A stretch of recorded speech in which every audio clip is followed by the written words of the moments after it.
Trump has expressed moral clarity on this issue. And he did it in the following sentence in his speech. He said, America must unite the whole civilized world in the fight against Islamic terrorism. America must unite the whole civilized world in the fight against Islamic terrorism. Would someone talk about radical Nazism being a problem, as opposed to all those other forms of Nazism that are not a problem? Yes, they did. In 1935, the Times cast Hitler as a moderate, passing the Nuremberg laws to appease the radical wing of the Nazi Party. The problem is that you can have an imam in an ordinary mosque in Orlando right before this attack preaching the murder of gays. Death is the sentence. I mean, look, there's nothing to be embarrassed about this. That death is the sentence. But we have to have that compassion for people. With homosexuality, the same. Out of compassion, let's get rid of him now. All of this talk about guns is a combination of pure confusion on the part of people who don't know anything about guns and dishonest political posturing on the part of those who do. The rest is pure obfuscation about the real issue, which is an all too literal interpretation of the doctrine of Islam that is spreading the world over and which liberals are lying about and branding all reasonable concerns about this issue to be symptoms of racism and xenophobia and bigotry. I mean, here's an easy way to see how outrageously off the mark much of this discussion is, and really everything the president has said in the aftermath of Orlando is. If this shooter had used pressure cooker bombs of the sort used in the Boston Marathon attack, nothing the president said in his first speech would have made any sense at all. That's a problem. That reveals either genuine confusion or well-rehearsed obscurantism about the issue. It is a terrible problem that, in addition to all of the stupid things he has said in response, only Trump has expressed moral clarity on this issue. And he did it in the following sentence in his speech. He said, America must unite the whole civilized world in the fight against Islamic terrorism. America must unite the whole civilized world in the fight against Islamic terrorism. Why can't Hillary Clinton or President Obama say that? That is an enormous problem that they can't say it. Now, when I took to Twitter and I urged Hillary to speak clearly on this topic, I got attacked by even LGBT activists for my bigotry, for inspiring hate against Muslims. That this is how confused the left is.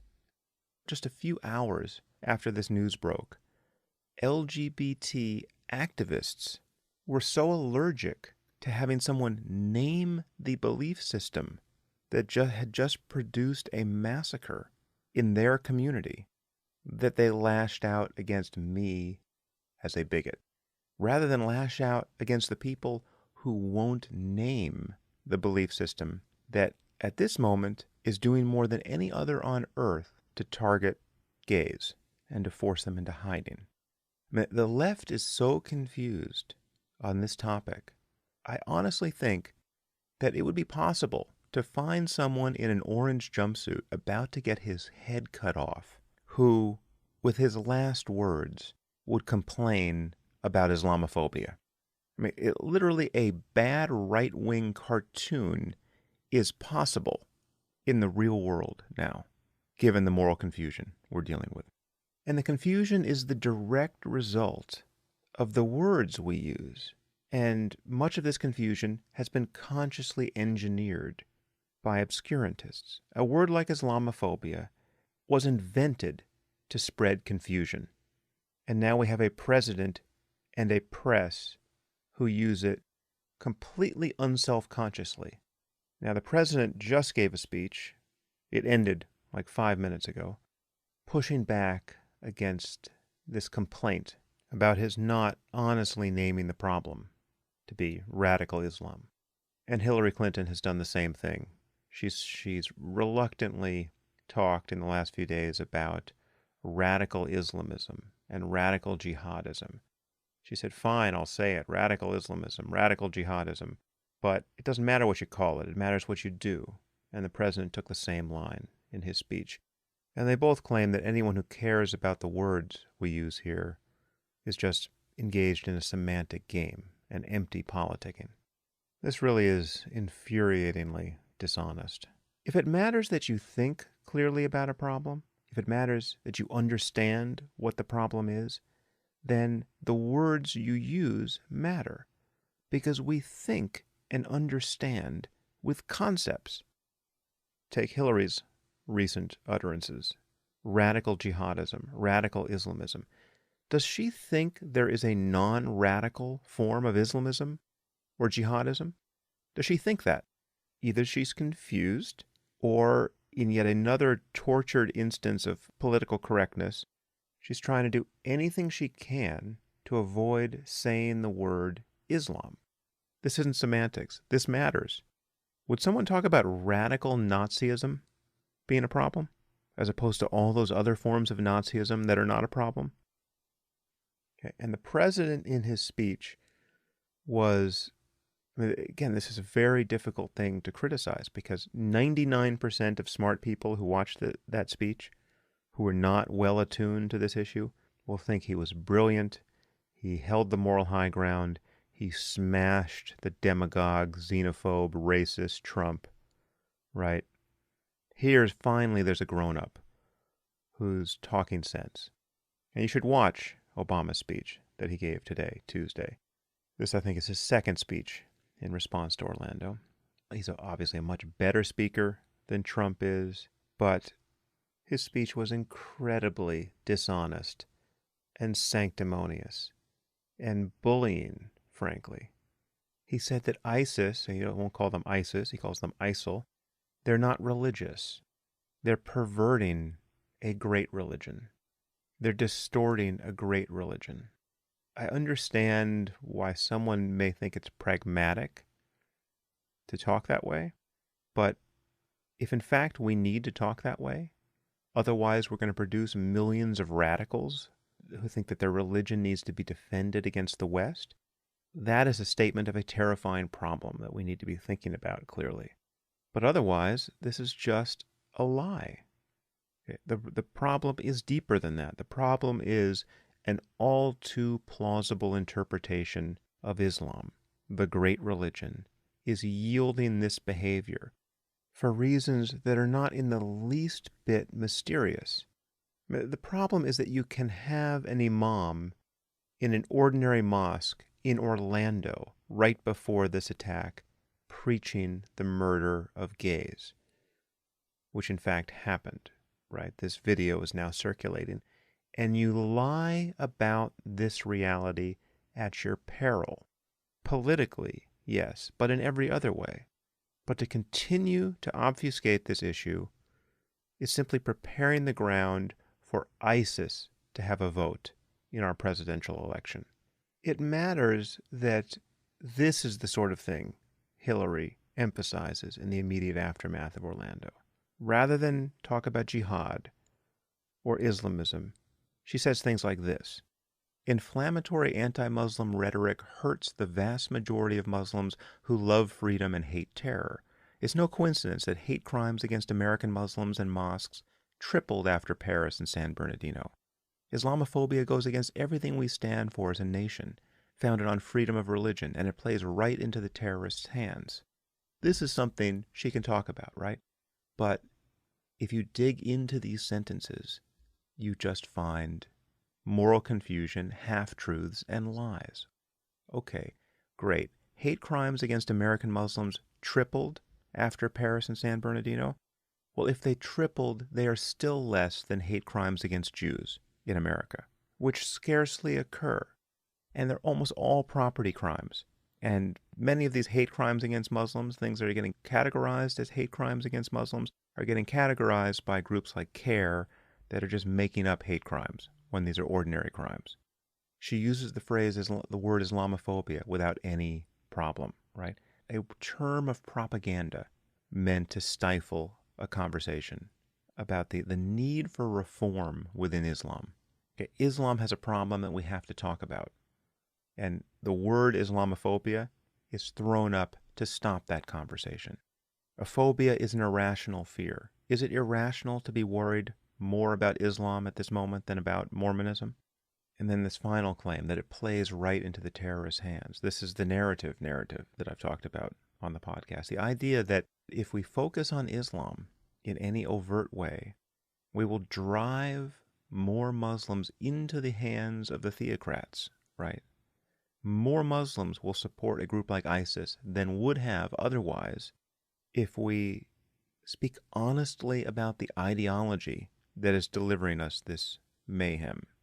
Right. Well, if true, that is so terrifying that we should talk about almost nothing else in this area, right? And if not true, it is the most paranoid and uncharitable thing ever said about a community. I'll tell you what harms the vast majority of Muslims that love freedom and hate terror. Muslim theocracy does. Muslim intolerance does. Wahhabism does. Salafism does. Islamism does, jihadism does, Sharia law does. The mere conservatism of traditional Islam does. Okay, we're not talking about only jihadists hating homosexuals or thinking they should die. We're talking about conservative Muslims. The percentage of British Muslims polled who said that homosexuality was morally acceptable was 0. Do you realize what it takes to say something so controversial in a poll that not even 1% of those polled would agree with it? There's almost no question that extreme that you will ever see in a poll that gets a 0. But ask British Muslims whether homosexuality is morally acceptable, and that's what you get. And the result is more or less the same in dozens of other countries. It's 0 in Cameroon, 0 in Ethiopia, 1% in Nigeria, 1% in Tanzania, 1% in Mali, 2% in Kenya, 2% in Chad, 1% in Lebanon, 1% in Egypt, 1% in the Palestinian territories, 1% in Iraq, 2% in Jordan, 2% in Tunisia, 1% in Pakistan, but 10% in Bangladesh. Bangladesh, that bright spot in the Muslim world where they are regularly hunting down and butchering secular writers with machetes. The people who suffer under this belief system are Muslims themselves, the next generation of human beings born into a Muslim community who could otherwise have been liberal, tolerant, well-educated, cosmopolitan, productive people, are, to one or another degree, being taught to aspire to live in the Middle Ages or to ruin this world en route to some fictional paradise after death. That's the thing we have to get our heads around. And yes, some of what I just said applies with varying modifications to other religions and other cults, but there is nothing like Islam at this moment for generating this kind of intolerance and chaos. And if only a right-wing demagogue will speak honestly about it, then we will elect right-wing demagogues in the West more and more in response to it. And that will be the price of political correctness. That's when this check will finally get cashed. That will be the consequence of this persistent failure we see among liberals to speak and think and act with real moral clarity and courage on this issue. The root of this problem is that liberals consistently fail to defend liberal values as universal human values.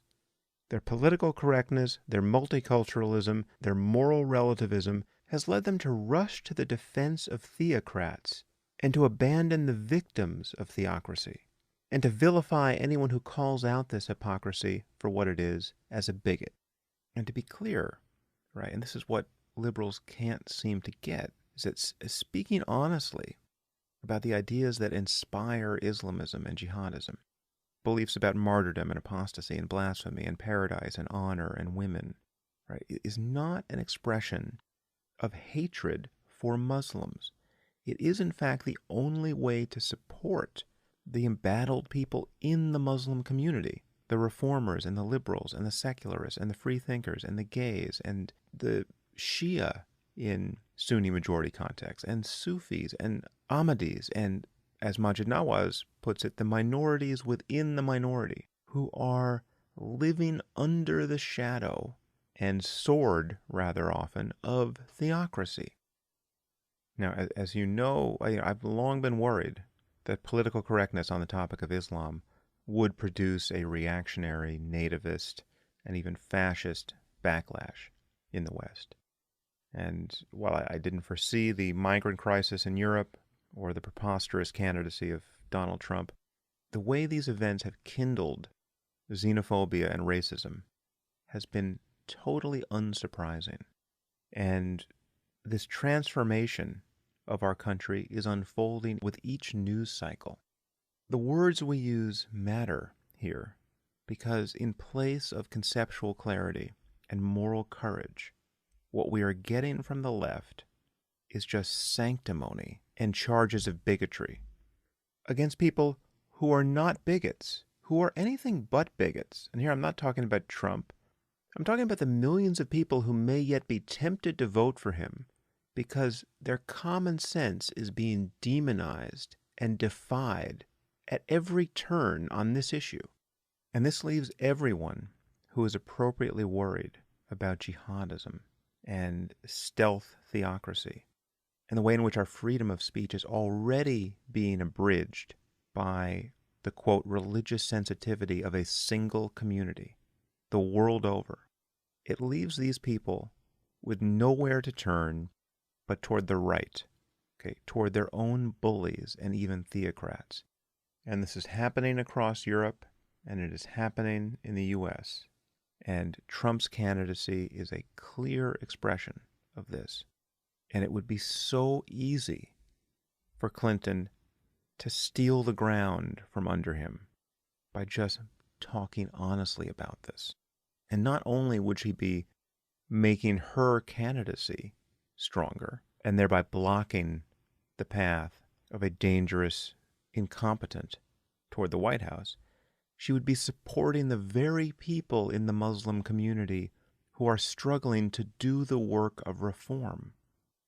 And if you think that speaking honestly about the need for reform within Islam will alienate your allies in the Muslim community, well, then you don't know who your allies are.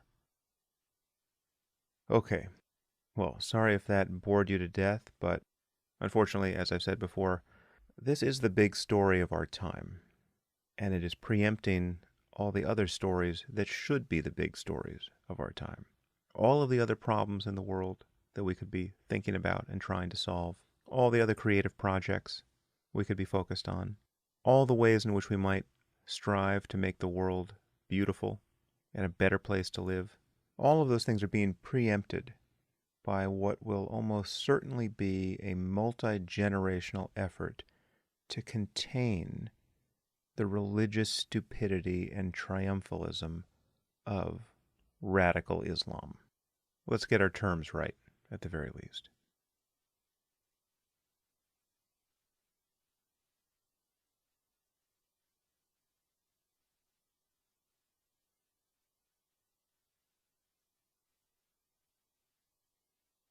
Only Trump has expressed moral clarity on this issue. And he did it in the following sentence in his speech. He said, "America must unite the whole civilized world in the fight against Islamic terrorism." America must unite